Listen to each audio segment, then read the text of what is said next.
Eu sou a Karen Deniz, neuropsicopedagoga, e eu transformo a vida de neuropsicopedagogos que desejam atuar no melhor nicho e se destacar na sua região em neuropsicopedagogia. Falei para vocês? Então, tudo que eu falar aqui hoje, com base teórica, eu estou me basando aqui, ó, no DSM, que é o diagnóstico, né, o Manual Diagnóstico dos Transtornos Mentais, tá? Essa aqui é a última versão, é a versão de 2014, se não me engano, 2013, 2014, deixa eu ver. A minha já é uma edição revisada, mas é 2014, minha reimpressão 2018, mas é a de 2014, tá bom? Então, esse é o que está em vigor hoje. Bom, então vamos lá. Eu já falei o que não é o TDAH, né? Já falei um pouquinho ali que o TDAH é um transtorno do déficit de atenção e hiperatividade. Mas por que será que as pessoas confundem tanto com o transtorno de aprendizagem? Bom, porque, como eu falei para vocês, ele traz um prejuízo no foco atencional, esse prejuízo pode levar a uma dificuldade de aprendizagem, né? Precisa ter muito estímulo ali para que ele consiga focar a sua atenção principalmente na escola, né? Nos conteúdos escolares, nos componentes curriculares. Mas o TDAH é diferente do transtorno específico de aprendizagem, porque o transtorno específico de aprendizagem também é um transtorno de neurodesenvolvimento. Ó, vamos ver no que eles são parecidos. Os dois são transtornos do neurodesenvolvimento. Mas o transtorno específico de aprendizagem, ele não vai afetar o foco atencional, ele não vai afetar a hiperatividade, a impulsividade. Ele vai afetar habilidades acadêmicas básicas. E quais são essas habilidades acadêmicas básicas? Leitura, escrita e matemática. Tanto que os transtornos específicos de aprendizagem, a gente tem ali o subtipo da leitura, prejuízo na escrita e prejuízo na matemática. O TDAH, ele vai causar, às vezes, um prejuízo nessa aprendizagem, mas o foco do transtorno é a desatenção.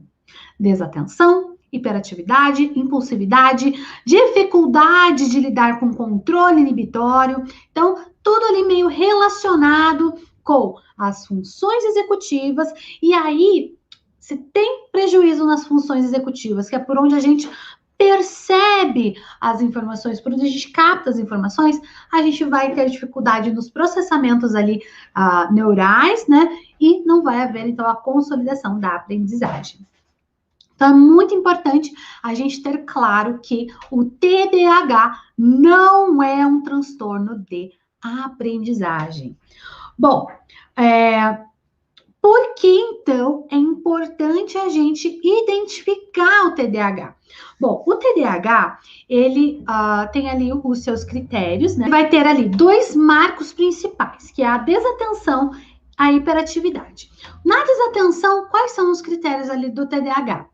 Divagação em tarefas, falta de persistência, dificuldade de manter o foco, desorganização. Na parte da hiperatividade, aquela inquietude extrema, atividade motora excessiva, remexer e batucar tudo, conversar em excesso. E aí tem o terceiro eixo que é ligado diretamente com a hiperatividade, que é a impulsividade, ações precipitadas, sem premeditação, com elevado potencial de dano. É aquela criança que sobe na árvore correndo e pula. Ela nem pensou. Ela pode cair, quebrar um braço, quebrar uma perna, mas ela nem pensou. Então, ela pode causar esse dano sem ser premeditado. Aí você fala, não, mas todo mundo sabe que se subir 7 metros e pular, vai se machucar. Mas o TDAH, o lado impulsivo, ele não faz essa reflexão, não dá tempo de fazer essa reflexão. Então, assim, tem um reflexo de recompensa imediato, precisa daquilo agora, por isso ela não trabalha o controle inibitório, precisa daquilo naquele momento, satisfazer aquela vontade, satisfazer aquele desejo. Por isso que muitos sujeitos com TDAH, com a hiperatividade e impulsividade, não conseguem parar na fila atrás do coleguinha, porque ele vai sair chutando todo mundo. Não é porque ele quer agredir todo mundo, é porque ele quer chegar logo no começo, ele quer sair dessa fila, não aguenta, não tem paciência. Ou então, se ele não tem tanta impulsividade assim, ele já nem fica na fila, já nem vai para a fila, né? Isso questões das pessoas adultas. Quem né? Sempre, porque daí não é sempre, né? Às vezes a gente faz isso, mas quem tem um comportamento de sempre, que precisa fazer alguma coisa, às vezes é questão de vida ou morte, mas tem uma fila, você não vai, porque você não entra na fila. Isso não é uma coisa, não é um momento específico, tá? Isso são comportamentos que são persistentes. O DSM, ele nos traz que para ser considerado o TDAH, esse sintoma, gente, ele tem que ser recorrente e persistente, no mínimo 6 meses na vida da pessoa. Não é porque hoje eu tô com preguiça de ficar numa fila, eu tenho TDAH. Não, por favor, hein, gente. Mas o TDAH tá aqui, ó. Ele tem um padrão, ó. Primeiro critério diagnóstico, padrão persistente de desatenção e hiperatividade. Então, não é hoje que você está estressado, que você está com preguiça, que você está com pressa. Não, é um padrão que mesmo no dia que você não tem nada para fazer, você não está correndo contra o tempo, não está correndo contra o relógio, você não fica, tá? É uma coisa assim que não tem, como se falta o controle inibitório mesmo, você não tem controle sobre aquilo, se você não tomar consciência e não trabalhar. Calma. Tem intervenção para isso, fiquem tranquilos. Mas vamos lá. O TDAH, então, ele tem os critérios diagnósticos, são 2 critérios, é o critério A e o critério B. Dentro do critério A, a gente tem ali os critérios que marcam a desatenção. Dentro do critério B, nós temos os critérios que marcam a hiperatividade e a impulsividade. E assim, as características, então, elas são essas, né?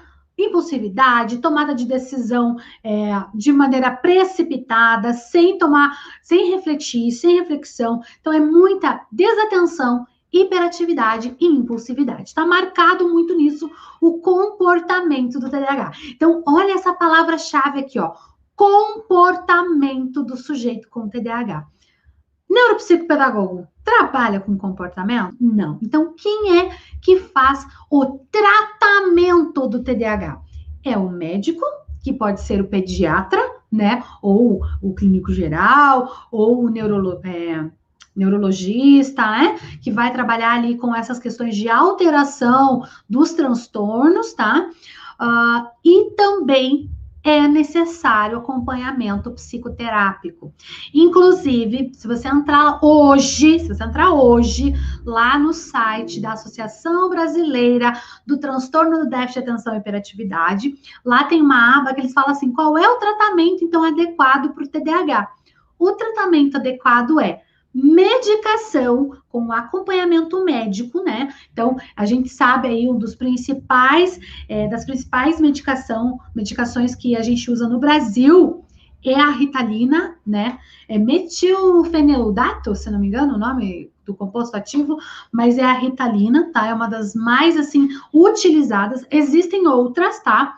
Existem outras medicações, mas a Ritalina é o que mais se recomenda, é o mais utilizado, talvez porque a Ritalina, ela já está aí há mais de 60 anos em uso com essa medicação, né? Então, é uma medicação muito utilizada. Mas, assim, quando você identificar critérios do TDAH, você precisa encaminhar para esses 2 profissionais. Porque quem vai trabalhar com a questão, né, do desenvolvimento, com a questão do medicamento, é o médico, tá? Ele vai receitar e o TDAH precisa do tratamento médico. E quem vai tratar o comportamento é o psicólogo, né? Geralmente o TDAH é encaminhado para o que a gente chama de TCC na psicologia, né? Que é a terapia cognitivo-comportamental, que é a terapia que vai auxiliar no desenvolvimento, né? Do controle inibitório, vai melhorar ali o processo atencional, vai melhorar essa tomada de consciência em relação ao transtorno, tá?